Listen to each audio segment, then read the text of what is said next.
A very good morning to all the students of 12th commerce. बेटा आज हम macro economics के first chapter की बात करते हैं और उसके अंदर हम कल अपने लेक्चर के अंदर इन्वेस्टमेंट को डिस्कस किया था, इन्वेस्टमेंट के क्लासिफिकेशंस को डिस्कस किया था। तो पता ये चला था कि इन्वेस्टमेंट के क्लासिफिकेशंस 2 हैं, एक फिक्स्ड इन्वेस्टमेंट और एक इन्वेंटरी इन्वेस्टमेंट। अपने यस्टरडे के लेक्चर के अंदर मैंने इन्वेस्टमेंट क्या है, फिक्स्ड इन्वेस्टमेंट किसे कहते हैं और उसकी सिग्निफिकेंस क्या है, इसको डिस्कस किया। आज हम आपके सामने इन्वेंटरी इन्वेस्टमेंट, जो इन्वेस्टमेंट का सेकंड क्लासिफिकेशन है, उसको डिस्कस करने जा रहे हैं।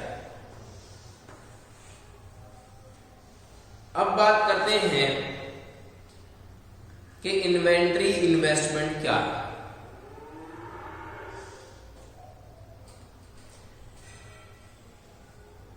फाइनेंशियल ईयर के अंदर हमारे स्टॉक में जो भी चेंजेस होते हैं उसे हम इन्वेंटरी इन्वेस्टमेंट कहते हैं। अब इन्वेंटरी का मीन्स यहां पर स्टॉक से है। अब स्टॉक के लिए इनपुट है आपका रॉ मटेरियल।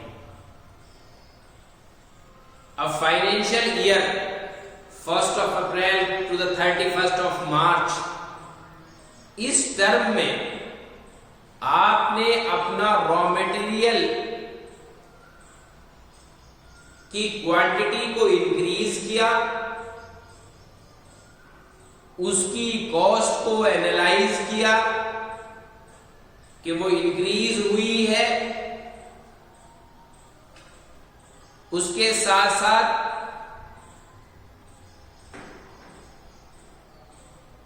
जो स्टॉक आपका लास्ट यानी क्लोजिंग स्टॉक है, लास्ट सेशन का बचा हुआ है, उसको आपने उसके साथ ऐड किया और एनालाइज किया कि स्टॉक जो है वो कितना इंक्रीज हुआ है लास्ट सेशन के मुकाबले।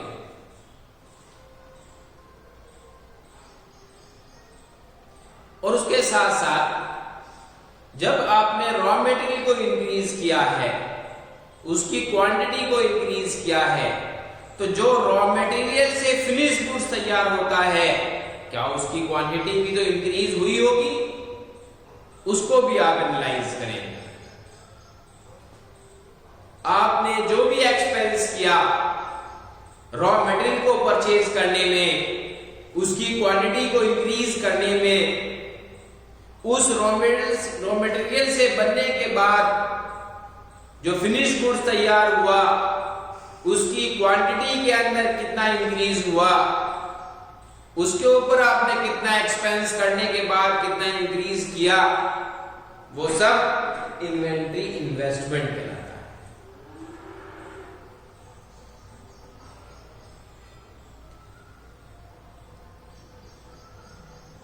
तो यहां पर इन्वेंटरी इन्वेस्टमेंट से जो कंसिस्ट किया जाता है वो किया जाता है consist of raw material, consist of finished goods, consist of semi finished goods. 3 चीजें मैंने आपको बताई जो यहां पर हम इन्वेंटरी इन्वेस्टमेंट से कंसिस्ट करते हैं। और इन्वेंटरी इन्वेस्टमेंट की इंपॉर्टेंस, जिसे आप सिग्निफिकेंस भी कहते हैं, उस सिग्निफिकेंस को इन्वेस्टमेंट के टर्म से जब जोड़ा गया तो 2 चीजें सामने आई, स्टॉक ऑफ रॉ मटेरियल और स्टॉक ऑफ फिनिश्ड गुड्स। अगर आपसे पूछा जाए कि बताइए इन्वेंट्री इन्वेस्टमेंट की इंपॉर्टेंस क्यों है, इन्वेंट्री इन्वेस्टमेंट का सिग्निफिकेंस क्या है, तो आप मुझे रिप्लाई में क्या कहेंगे कि इन्वेंट्री इन्वेस्टमेंट का पहला सिग्निफिकेंस है कि uninterrupted supply of the material, कि जो गुड्स जो इनपुट्स यूज किए जा रहे हैं वो प्रोसेस ऑफ प्रोडक्शन में यूज हो रहे हैं, उनकी सप्लाई के अंदर कोई भी इंटरप्शन नहीं हो सकता अगर आपने इन्वेंट्री इन्वेस्टमेंट किया है। दूसरी चीज, अगर प्रोड्यूसर ने इन्वेंट्री इन्वेस्टमेंट किया है तो आपको स्टॉक ऑफ रॉ मटेरियल भी इंक्रीज होता दिखाई देगा। जो डे टू डे परचेज है, इन्वेंट्री इन्वेस्टमेंट से वो डे टू डे परचेज जो है जिसकी वजह से प्रोड्यूसर के ऊपर बर्डन पड़ता है वो भी अवॉइड होती दिखाई दे।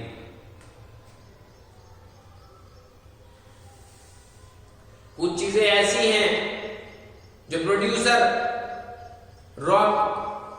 कुछ चीजें ऐसी हैं जो प्रोड्यूसर जो है वो परचेज करता है डे टू डे, लेकिन अगर उसने इन्वेंट्री इन्वेस्टमेंट किया हुआ है तो उसको डे टू डे मार्केट से गुड्स परचेज करने पड़ते हैं, उनके बर्डन को फील नहीं करना पड़ेगा।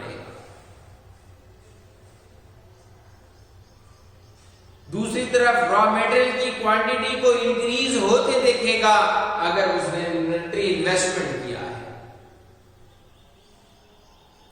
तीसरा, मैं दोबारा रिपीट कर रहा हूं, तीसरा, रॉ मटेरियल की सप्लाई जो है और गुड्स की जो सप्लाई है वो कभी भी इंटरप्ट नहीं होगी, कभी ब्रेक नहीं होगी अगर प्रोड्यूसर ने इन्वेंट्री इन्वेस्टमेंट किया हुआ है।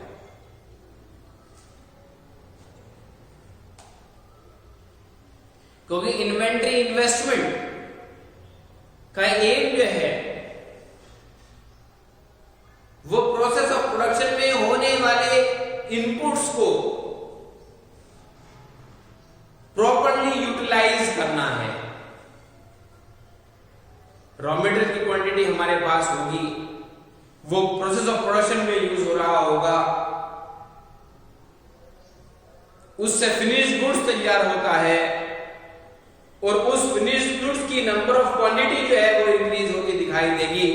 तो आप डायरेक्टली और इनडायरेक्टली इस बात को प्रूव कर सकते हैं कि इन्वेंट्री इन्वेस्टमेंट जो है वो प्रोड्यूसर के थ्रू किया जा रहा है। आप इसी को अगर अपोजिट कर दें कि पावर जो प्रोड्यूसर की है वो क्या है, सप्लाई, तो उसकी पावर है, उसमें इंटरप्शन आ जाएगा अगर इन्वेंट्री इन्वेस्टमेंट नहीं है। जो डे टू डे परचेज है प्रोड्यूसर के थ्रू मार्केट से वो बढ़ जाएंगी, अवॉइड होने की जगह पर वो बढ़ जाएंगी, उसका बर्डन प्रोड्यूसर के ऊपर डे टू डे पड़ने लगेगा। समझ लीजिए इन्वेंट्री इन्वेस्टमेंट नहीं हो रहा है प्रोड्यूसर के।